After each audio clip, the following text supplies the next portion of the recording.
So the world, it's, you know, it's modern times, and but it's taking place where there's been kind of tectonic shifts in radioactivity, and mutations are happening with people, and it's kind of kind of elevating people's natural things. So if you're really a good person, you're usually not affected, but maybe if someone's like on the spectrum of a sociopath or has evil instincts, this radiation can elevate that and kind of exacerbate your true person, maybe. And so there's miscreants, and there are people that have been mutated and are basically the villains in this movie, and they're living amongst us. And so you get to see people, this is taking place in Chicago, and you see people just trying to, you know, go about their daily lives, and there's, you know, buildings are being blown up, places are being robbed, and there's and no one can really stop them because they're superheroes. And I love that world where it's not, everyone in the world isn't super, and everyone doesn't have extraordinary powers. And then I love that Emily's character, through how brilliant she is, that she was a geneticist, and that she has figured out a way, and it's been her life's goal because her parents were killed by miscreants, that she's figured out a way to genetically modify herself to be a superhero. And then I bumble back into her life and accidentally take her injection that's taken her like better part of her adult life to create. Emily, Octavia's character, loses her parents to a miscreant attack. She goes to live with her grandma, and she goes to a different school that's kind of a hard, scrappy school in Chicago. And she meets Lydia there, who's kind of a loner, and Lydia starts sticking up for her and basically beating the crap out of people who mess with her. And this sort of unlikely friendship is born through their childhood, though Emily is dead set on trying to figure out how to fight miscreants and how to do something better, because, you know, she's tired of, she doesn't want other people to lose their parents or their loved ones. And her direction and her absolute, you know, controlling, you know, she's got to go do this thing. Nothing is going to stand in her way. So that causes her to estrange from Lydia, who's like sort of like somebody who would like to drink a beer at the bar and tell a fun story, you know. So anyway, so they wind up, you know, 30 years later, Lydia accidentally steals one of the powers that Emily was going to give herself, because now Emily is a billionaire. And she's learned how to give herself or others superpowers. So Lydia accidentally stumbles into one of the superpowers, and so an unlikely superhero duo is born.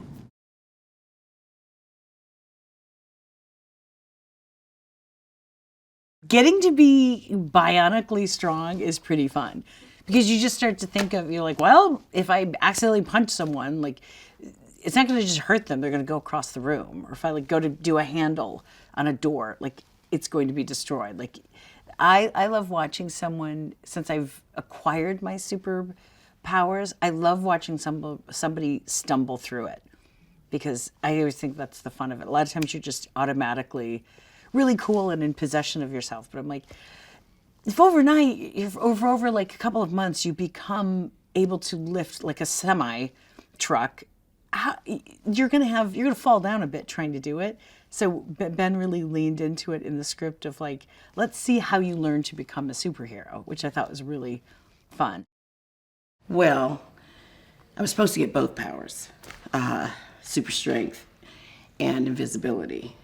But everything happens for a reason, I think. I think the person who was supposed to get the super strength got the super strength. But please don't tell her I said that, because, you know, then it becomes a thing and I don't get to be mad about it.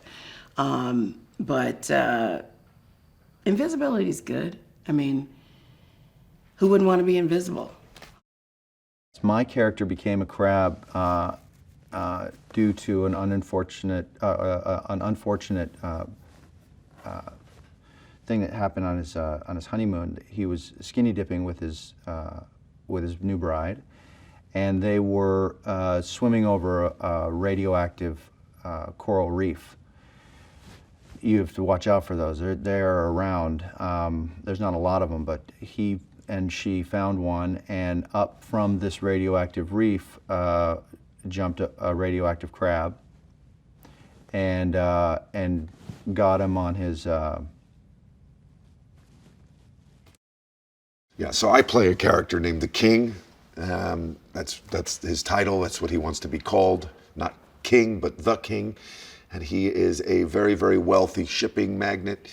And he has a superpower that's unbeknownst to people until it's revealed, in which he has super strength. He can easily, he could pick up a building if he wanted to.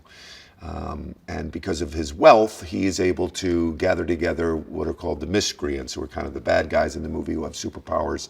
They're using them for malevolent purposes, and he sort of gathers them together, or as he puts it, unionizes them, in order to create havoc. And he's power hungry, and he wants to become the mayor and eventually become the president of the United States. So she throws lasers, and she kind of manipulates energy in the form of a ball, and then she throws it.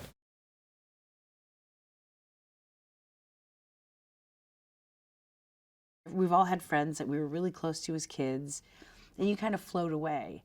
And I don't know, I always think about people, I still am friends with quite a few that I've been friends with forever. But some of us have drifted apart and then we've gotten back together. And I don't know, I think that's something that everybody roots for. Like that you have those long-standing friendships, and there's something really hopeful about it, that if you really love someone and you were really close, that that closeness doesn't just fade away. Yeah. And then fighting, bringing in justice and good versus evil, and that, trying to do the right thing counts. It makes for a pretty epic story. Thank God she and I haven't, lost time together, but I can imagine a lot of people do. Life takes you, in different directions. And to write a story that has all of this wonderful stuff going on, but at the center, it's about not just the friendship between these two women, but the idea that my character has spent so much time focusing on righting the wrongs of society that there's a big void in her relationship with her daughter. And it takes her best friend coming back into her life for her to realize that, you're missing a lot of time. And because she lost her parents on, you don't know how long your time on earth is. So it was such a wonderful way to have that heart, for the story to have those legs, and for you to feel for all of these characters and root for them. And it's delightful to see Melissa and Octavia in moments really catch each other. And these women have known each other for a long time, the actresses. And you can see their love and admiration for one another off screen, on screen. As kids, Lydia and Emily were really good friends, and I think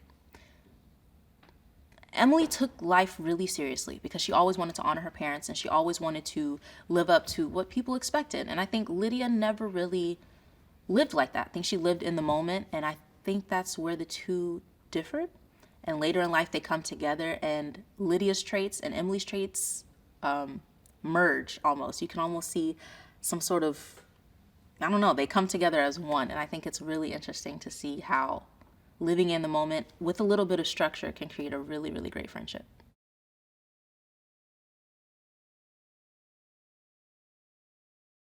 I love wire stuff. Oh my God. Anytime I can be in a harness and flipping around, it's like, you truly can defy, I can't do any of that, but I'm like, yeah, put me on a wire and, have me flip around or spin. The spinning was, I hadn't done that kind of spinning before. I've done flips and stuff, or jumps and, stunts, but that was really a different thing to do. And a couple of times I was like, the first time I tried the really quick spin, I landed and I just, as my feet touched, I went, whew, and I was so dizzy that I didn't even know I was falling. And I was just about to hit the ground, and a lovely guy caught me, and I was like, I didn't even know I was falling. So it took a bit to get used to, but it's so fun, and it's so dumb, and it makes me laugh.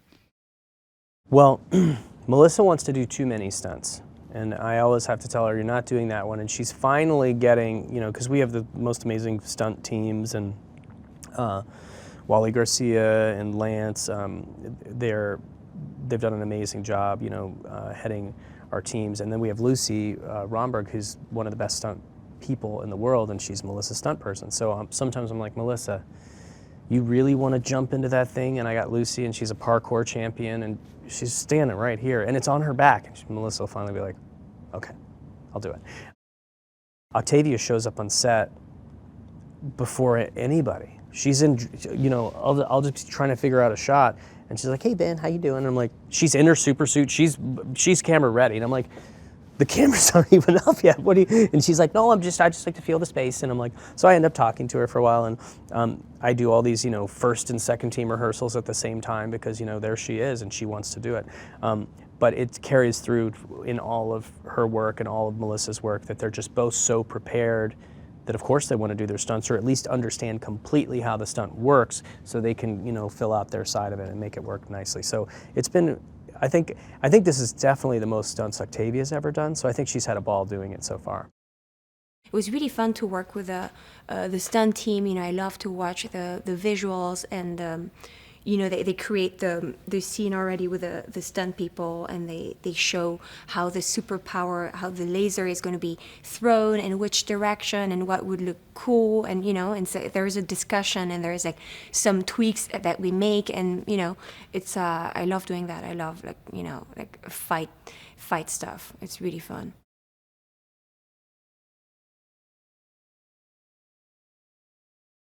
When they were sizing me, you know, for it, I literally, you know, remembering jumping around playing with my little nephews, because they like playing superheroes, and you do your own sound effects, and everybody knows martial arts. Basically, it's a dream that you get to actually live out, and they did an amazing job with these costumes. Well, I wanted them to look just really, really to fit seamlessly into the world of superheroes. So my fear, if you start to go into super bright costumes, is you'll start to feel like, we're the funny ones. You know, like, my suit's the color of a tomato.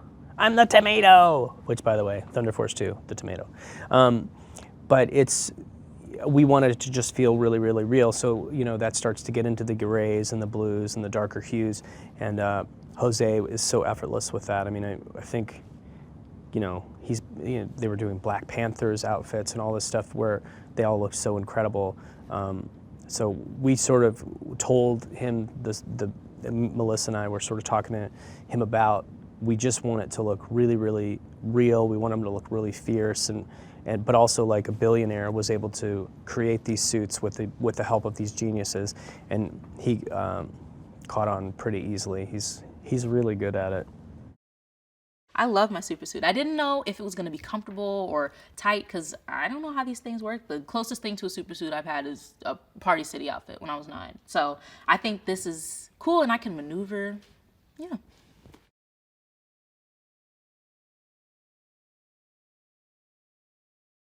For him to be able to have written and then is directing a superhero movie, he's like kind of beside himself. And it's such a fun world, because like anything can happen. You can have ultimate powers, there's heightened villains. I mean, it's a fun, super fun world to play in.